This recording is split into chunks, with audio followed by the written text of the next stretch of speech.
sudah melakukan negosiasi gitu ya dengan customer, tapi kok nggak closing, rasanya closing tuh masih jauh banget gitu ya coach, kayaknya alot banget muter-muter. Nah itu gimana nih coach?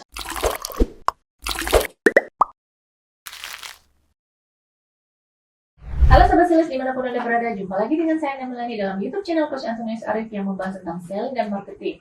Nah, Sahabat Sales, pernah nggak sih Sahabat Sales itu pada saat melakukan negosiasi dengan customer, kok rasanya tuh nggak closing gitu ya? Kok kayaknya muter banget, rasanya gitu ya? Gimana sih? Yuk kita mendengar langsung aja dari Coach Antonius Arif. Dan saat ini sudah ada bersama dengan saya Coach Antonius Arif. Halo Coach. Halo. Coach mau tahu nih Coach.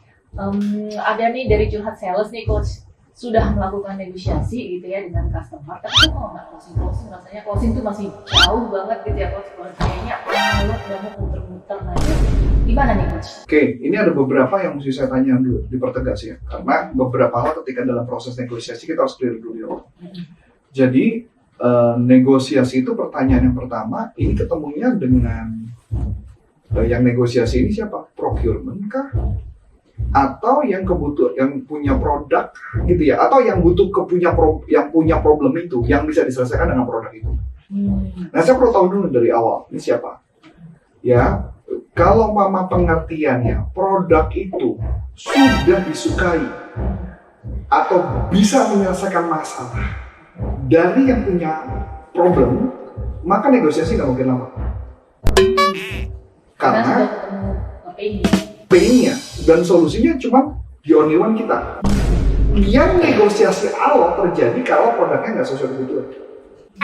Dia buying time, nunggu aja, mungkin ada produk yang lebih bagus, siapa tahu. Atau dia negosiasi orang kedua atau orang ketiga. Dia sengaja buying time. Makanya pertanyaan saya sederhana, produkmu menjawab nggak dari masalahnya dia? Kalau produkmu menjawab dan solusinya ada, pasti harusnya nggak selama itu. Kalau misalnya memang dia masih nunggu gitu ya decision atau apa gitu ya coach ya, saya akan balik lagi ke awal. Saya mempertegas tentang solusi. Makanya tadi saya tanya, saya ketemu siapa? Amplify kah yang punya masalah, atau usernya, atau net procurement? Procurement dia punya KPI, dia harus cepat meng-closingkan, dia harus cepat menyelesaikan, dia harus cepat, karena kalau dia pending dia nunggunya lama lagi loh.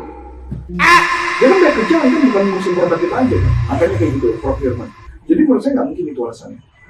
Kecuali produk kita tidak sesuai dengan kebutuhan dia. Maka dia muter-muter karena tidak sesuai kebutuhan. Ya dong. Jadi itu kalau seperti itu solusinya gimana? Nah berarti cara menggali kebutuhannya yang salah. Balik ke awal. Betul, bisa jadi dia cuma menawarkan brosur aja. Ini ada produk kami, produknya bagus. Sedangkan tugas kita tidak begitu, kita mencari tahu apa problemnya mereka, kebutuhannya sudah dapat, barulah kita berikan solusi. Dan dia melihat solusi itu benar-benar bisa menyelesaikan masalah dia. Kalau tidak bisa menyelesaikan masalah dia, enggak. Ya istilahnya ya karena dia nggak yakin aja. Misal saya beli rumah nih, saya nggak tahu sih, saya nggak yakin saya mau beli rumah ini. Beli nggak ya? Berapa nih? Nyebut misalkan 3M. Oh, 3M. Bisa kurang? Ya, kurang lah sedikit. 2,9. Biasanya mungkin masih ragu. Mau beli apa enggak? Makanya tadi saya jawab. Orang yang menunda-nunda, orang yang memending itu bisa jadi karena memang dia belum tahu. Itulah makanya kenapa kita perlu cari tahu apa yang masih membuat dia ragu. Hal apa yang masih buat trail? Ketika dia nyebut biasanya sih ya, ada 4 yang membuat orang menjadi ragu, yang ngulur-ngulur. Yang pertama adalah berkaitan dengan individu dia. Yang artinya individu itu sudah menjawab dengan kebutuhan yang mereka secara pribadi. Yang kedua, dia takut ketika mengambil keputusan, ini ada hubungan dengan orang lain. Misal contoh, saya mutusin nih, ambil ini. Atasan saya adalah Bu Ana. Ketika saya ambil keputusan ini, nah, kira-kira gue bakal lihat ini. Gue salah nggak ya? Atau anggaplah Bu Ana bukan atasan. Anggaplah Bu Ana itu adalah teman saya yang kebetulan berkorelasi dengan produk itu. Saya ragu-ragu dong. Dia ngomongin nggak ya? Itu yang disebut namanya stakeholder kan. Nah, atau yang ketiga, apakah produk itu bisa menyelesaikan masalah jangka pendek nggak? Jangka pendek itu berarti apa? Jangka pendek artinya kegiatan sehari-hari perusahaan. Bisa kebantu nggak? Misalnya contoh, saya beli genset. Gensetnya harga miliar. Pertanyaannya, saya perlu beli genset apa enggak? Mati lampu nggak pernah, mati lampu jarang. Saya kan mulai ngitung. Mati lampu jarang, beli genset miliar. Ini kalau gua beli, kagak ya?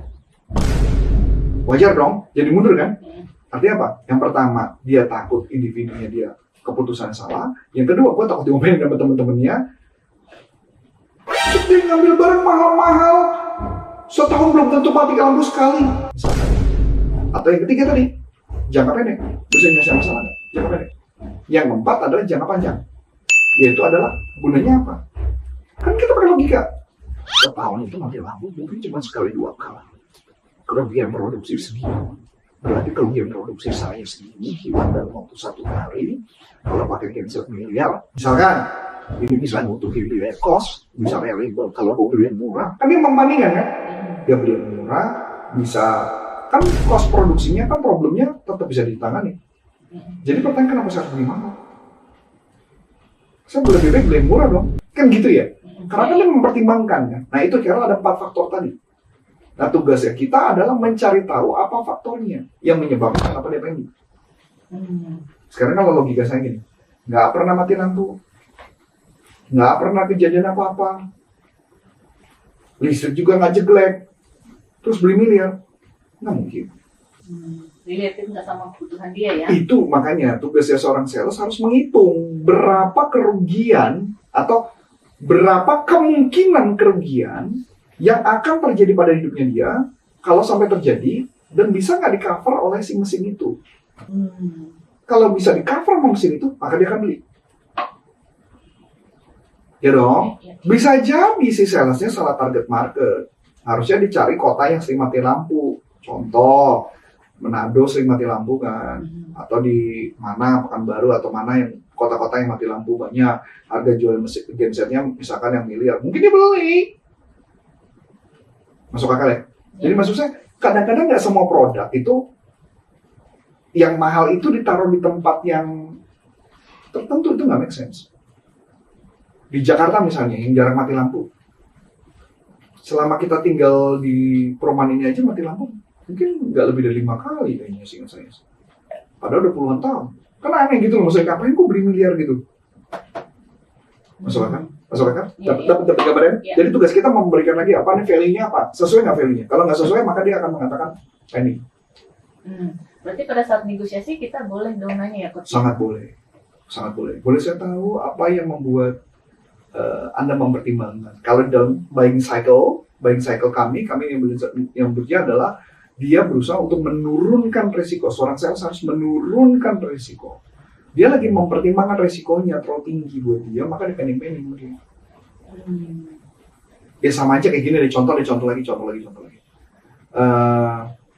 Ada perusahaan, kebetulan Bu Anda tadi sempat diskusikan sama Friska. Ada perusahaan mau hire kita, tapi dia minta barter. Betul ya? Dia minta barter. Barter sih buat saya oke-oke aja. Karena produknya menurut saya make sense. Buat saya, relate gitu. Tapi ketika barter, dia ngatur lagi. Dia ngatur, saya ngajarnya sih nggak masalah. Saya oke. Di tanggal tersebut saya oke. Yang jadi masalah saya adalah barternya itu ditentukan pula tanggalnya. Dan yang itu menurut saya nggak relate buat saya. Kenapa? Kan lucu ya, barternya. Kan dia barter sama saya. Yang kerja siapa? Coach Arif. Dan Adi yang jaga saya. Betul dong? Pertanyaannya, yang kerja saya sama Adi, yang liburan karyawan saya yang lain, itu fair nggak dengan buat kami berdua? Nggak fair. Yang kedua, dia taruh lagi di hari biasa. Ya kan? Saya punya istri saya nggak menikmati. Fair nggak buat kami? Ya nggak fair. Ditaruhnya di hari kerja. Kalau hari kerja saya tanya karyawan saya liburin semua dong. Saya kehilangan kerugian 2 hari dong. Iya dong, saya rugi 2 hari dong. Bener dong? Nggak kerja karyawan saya kan? Besok hari ketiga masih alasannya cuti kan, pegel-pegel. Bisnis? Nggak fair buat saya, ngerti nggak? Jadi maksud saya, segala sesuatu itu, kalau ketika menawarkan sesuatu tuh yang make sense, yang masuk akal, ngerugiin buat saya apa enggak? Mungkin buat dia enggak secara value of money. No, value of money, bukan value of myself, gitu kan? Saya punya value. Value saya kan ada, saya punya istri, saya punya tim. Ya bener dong. Ya, kalau yang Friska mungkin liburan happy-happy aja, buat karyawan apa happy-happy. Buat saya sama Adi, melotot-melotot. Udah gitu kita dengar suara mereka lagi ketawa-tawa dia di luar. Coba di. Ya, apalagi suara Friska kan kenceng banget ya. Gitu kan kenceng. Kita lagi kerja di dalam, gondok kan rasanya. Nggak fair dong. Itu ya makanya kenapa negosiasi menjadi batal, karena orang yang negonya nggak pinter gitu loh maksud saya. Ketika dia offering sesuatu itu nggak make sense buat saya. Sampai oke? Iya. Iya dong. Nah itu maksud saya yang kayak gitu. Lin ngajar saya. Kalau gitu kenapa nggak Friska aja yang ngajar, saya yang seneng-seneng gantian? Kan nggak bisa dong, kan gitu ya. Nah itu maksudnya.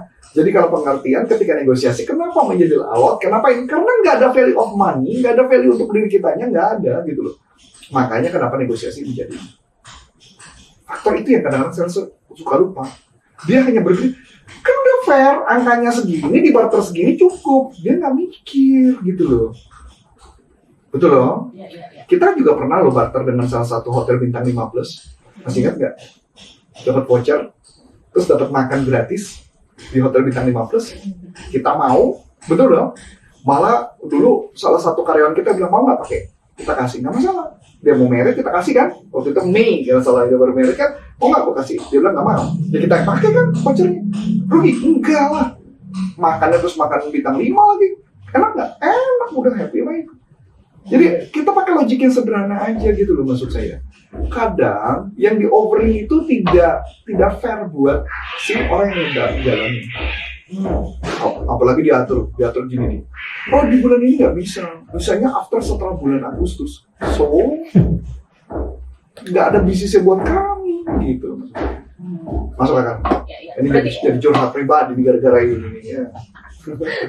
Nah berarti sebenarnya value-value apa sih yang kira-kira bisa diterima oleh kedua pihak yang Sebenarnya win-win gitu ya? Sebenarnya dia harusnya bertanya kepada saya, concernnya Anda berkaitan ini kenapa?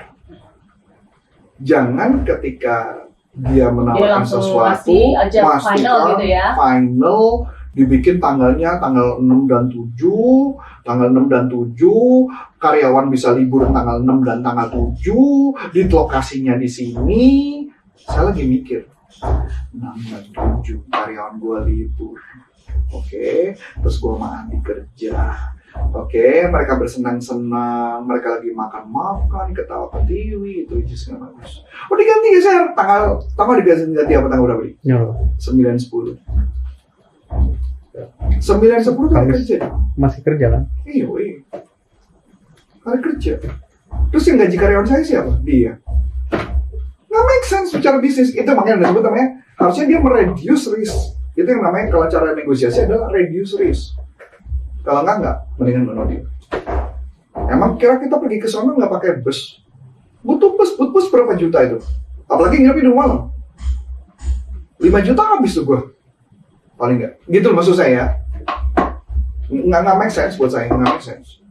Ya, berarti memang harus ditanyain dulu gitu ya Coach ya. Iya lah, lo yang minimal kalau saya rela lah, dia nggak rela pasti gue jamin tuh.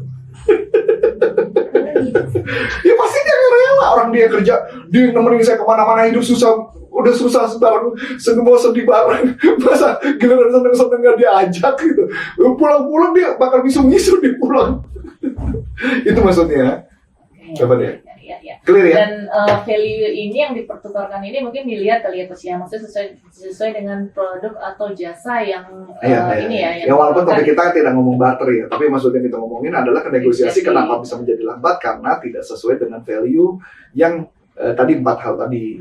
Ya yang individu saya nggak dapat, ya dong. Kan tadi ada 4 ya. Yang kedua relationship, dapat nggak? Enggak. Karena akibatnya Bu Ana bilang mendingan ngurus anak kan gitu ya, karena bukan weekend. Kedua dilanggar. 3, ya kan, kalau saya seneng-seneng relationship ini relationship nggak dapet, jangan-jangan abis itu justru saya disuruh keluar kan gitu kan. Oh enak ya suami ya, jalan-jalan seneng-seneng ya, gue kenal lagi 3 kan. Keempat, masa depan gue lebih bahaya lagi, mendingan enggak gue. Mendingan enggak sih, Pak. Resikonya terlalu banyak buat bisnis. Jadi macam ini yang kadang-kadang sales kenapa negosiasi itu harus memahami 4 ini. Jadi kelihatan jangan kesannya dia win, saya lose. Itu lose loh, kita lose. Ya, kalau win-win itu artinya ya kasih dong momen yang enak, walaupun dia jauh. Ya tapi kan dapat nginep. Iya memang seharusnya ketika gue ngajar gue dikasih nginep gratis. Ya dong, bukan hanya sama dia aja, tapi sama perusahaan juga sama. Oke. Nah, sahabat sales, berarti untuk negosiasi itu bagaimana bisa mencapai kesepakatan yang win-win gitu ya? Kita juga perlu menggali dari si customer. Jadi customer juga tahu dan kita juga paham gitu dari sisi customer itu maunya apa. Nah, customer juga bisa ini ya, jadi bisa saling balance gitu ya teman-teman ya. Jadi bisa saling balance, bisa saling mereduce gitu ya, apa yang permintaan dari negosiasi itu supaya jadi closing. Nah, gitu ya Coach Arif ya. Sebenarnya bukan reduce, Bu. Menselaraskan. Kalau reduce kan berarti dikurangin kan? Kagak. Nggak ada reduce, kita nggak minta reduce kok. Berarti menselaraskan aja. Menselaraskan gitu ya? dengan kebutuhan kami. Ya dong. Oke, nah sahabat sales, kalau ada pertanyaan seputar topik kita kali ini, yuk langsung aja dilayangkan di YouTube channel kita supaya YouTube channel kita ini terus bertumbuh. Oke, dengan saya Melanie dan Saya Coach Antonio Sarif. Sampai jumpa. Salam performance. Bye-bye.